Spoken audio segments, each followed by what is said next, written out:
this is Ma'am Sai. Sa mga nagtatanong po, ako nga po pala ay araling panlipunan teacher. Way back college days, hindi po education ang kursong kinuha at tinapos ko.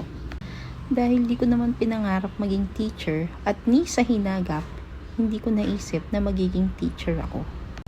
Hindi sa pagiging ambisyosa, pero abogado talaga ang gusto ko. Kaya naman kumuha ako ng kursong AB Political Science. Fast forward, nung ako ay makapag-asawa, napagkasunduan namin dalawa na magturo na lang ako at nang sa ganun ay hindi ko na kinakailangan pang lumayo sa ibang bayan para magtrabaho.